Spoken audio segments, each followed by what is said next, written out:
ஈ.வே. ராமசாமியின் பகுத்தறிவிலிருந்த மற்றொரு ஓட்டையை இந்த காணொளியில் பார்ப்போம்.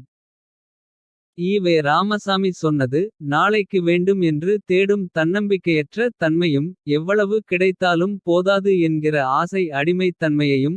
மனிதனின் பிறப்புரிமையாகிய தன்மானத்திற்கு இயற்கை தடைகள். குடியரசு ஜனவரி 9 1927. ஈ.வே. ராமசாமி தன்னை மீண்டும் முட்டாள்தனமான முரண்பாட்டுக்காரர் என நிரூபித்திருக்கிறார். காரணம் சிக்கனத்திற்கு பேர் போன. குருவி சேர்ப்பது போல் சொத்து சேர்த்த ஈ.வே. ராமசாமி. நாளைக்கு வேண்டும் என்று தேடும் குணத்தை தன்னம்பிக்கையற்ற தன்மை. என்றது அவரது முட்டாள்தனமான முரண்பாட்டை தான் காட்டுகிறது. ஊதாரித்தனமாக செலவு செய்பவன் தான். நாளை என்பதைப் பற்றி கவலைப்படாமல். அன்றாடம் சம்பாதிப்பதை அன்றைக்கே செலவு செய்து. மறுநாளில் செலவுக்கு என்ன செய்வது என தெரியாமல் தலையை சொரிந்து கொண்டு நிற்பான். அவனை தான் ஈ.வே. ராமசாமி ஆசையை வென்றவன் என புகழ்வாரா. சேமிக்கிற பழக்கத்தை குழந்தைகளுக்கு சிறுவயதிலிருந்தே கற்றுக் கொடுங்கள் என சொல்வதை. ஏன் தாரக மந்திரமாகவே வைத்திருக்கிறோம். அந்த பழக்கம் தன்னம்பிக்கையற்ற தன்மையா. நாளைக்கும் வேண்டும் என்று சம்பாதித்ததில் ஒரு பகுதியை எடுத்து வைத்தவர்கள் தான். கொரோனா பேரிடர் காலத்தில் தப்பி பிழைத்தவர்கள். வேலை இழந்து வருமானம் இழந்து தற்கொலை செய்து கொண்டவர்களெல்லாம். ஈ.வே. ராமசாமி சொன்ன நாளைக்கு வேண்டும் என்று தேடும் தன்னம்பிக்கையற்ற தன்மையை வெல்ல முடியாதவர்கள் தாம். ஈ.வே. ராமசாமியிடம் இருவேறு முரண்பட்ட குணங்கள் எல்லா விஷயத்திலும் உண்டு. குடியை எதிர்ப்பார் குடியை ஆதரிக்கவும் செய்வார். விபச்சாரத்தை எதிர்ப்பார் பிறகு விபச்சாரத்தை ஆதரிப்பார். சிறுபான்மை சமூகத்தை ஆதரிப்பார் அவர்களையே கடுஞ்சொற்களால் விமர்சிப்பார். நிலையான அறிவை பெற்றிடாத ஆசாமி ஈ.வே. ராமசாமி என சொல்லலாம். அவர் முரண்படாத விஷயங்களே கிடையாது எனும்போது. பணம் ஆசை பொருளிட்டல் போன்றவற்றில் மட்டும் முரண்படாமலிருந்தால். அவர் பகுத்தறிவுக்கே மானக்கேடாக ஆகிவிடுமில்லையா. அதனால் அதிலும் அசிங்கமாய் முரண்படுகிறார் என சொல்லலாம். நாளைக்கு வேண்டும் என்று தேடுவது தன்னம்பிக்கையற்ற தன்மை. என ஈ.வே. ராமசாமி கூறுவதை தான் அறிவற்ற தன்மையை கொண்டது என சொல்லலாம். வருசத்திற்கு கணிசமான காலமே மழைக்காலமாய் உள்ளது.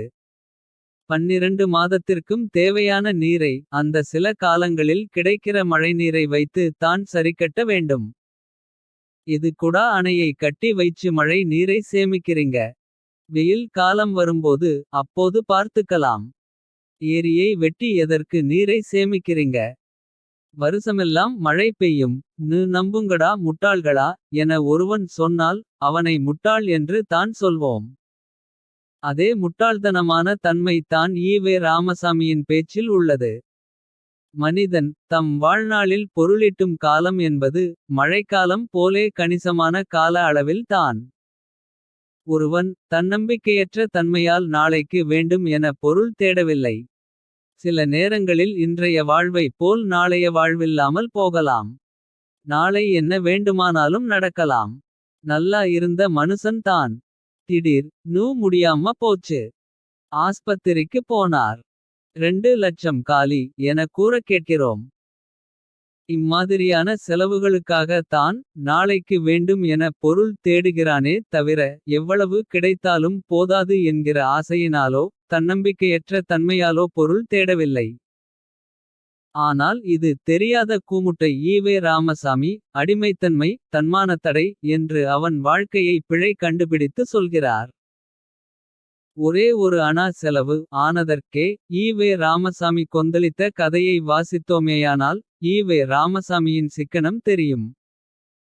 ஆனால் அந்த சிக்கனத்தையே அடுத்தவன் கடைபிடித்தால். அதை அடிமைத்தனம் என விமர்சித்த பித்தலாட்ட குணமும் விளங்கும். சிந்திக்க வேண்டிய சிக்கன வழி என்கிற தலைப்பில் ஜனவரி 20 2018 நாள் விடுதலையில் வந்த சிறு துணுக்கு செய்தியிலிருந்து. பெரியார் அவர்கள் டாக்டர் நாவலர் நெடுஞ்செழியன் அவர்களிடம் ஓர் அணாவிற்கு 2 வாழைப்பழம் வாங்கி அன்றைய இரவு சாப்பிட அனுப்பினார்களாம். டாக்டர் நாவலர் நெடுஞ்செழியன் அவர்களோ மலிவாக கிடைக்கிறதே என்று ஈரணாவிற்கு 5 வாழைப்பழம் வாங்கி. தந்தை பெரியார் அவர்களிடம் கொடுத்தார்களாம். உடனே தந்தை பெரியார் அவர்கள் இன்றைய இரவு தேவைக்கு 2 வாழைப்பழம் போதும். அதிகப்படி 3 வாழைப்பழத்தை தேவை இல்லாமல் வாங்கி வந்து காசை வீணாக்கி விட்டாயே என்று சொன்னார்களாம். இன்றைய இளைஞர்களும் இளைஞிகளும் சிந்தித்து பார்த்து சிக்கனமாக வாழ பழகிக்கொள்ள இதுவே சிறந்த வழி. கடைபிடிப்பார்களா என்கிறது விடுதலை. நெடுஞ்செழியன் தேவையில்லாமல் செலவு செய்த ஒரு அணா இருந்தால். நாளைக்கு பிற செலவுகளுக்கு வைத்து கொள்ளலாம் என நினைத்து தானே அவரை கடிந்து கொண்டார் ஈ.வே. ராமசாமி. அதற்காக ஈ.வே. ராமசாமியின் அந்த குணாதிசயத்தை. நாளைக்கு வேண்டும் என்று தேடும் தன்னம்பிக்கையற்ற தன்மை. என நாம் குறை கூற மாட்டோம். காரணம் நாம் ஈ.வே. ராமசாமியைப் போல் முட்டாள்தனமான முரண்பாட்டுகாரன் கிடையாதே.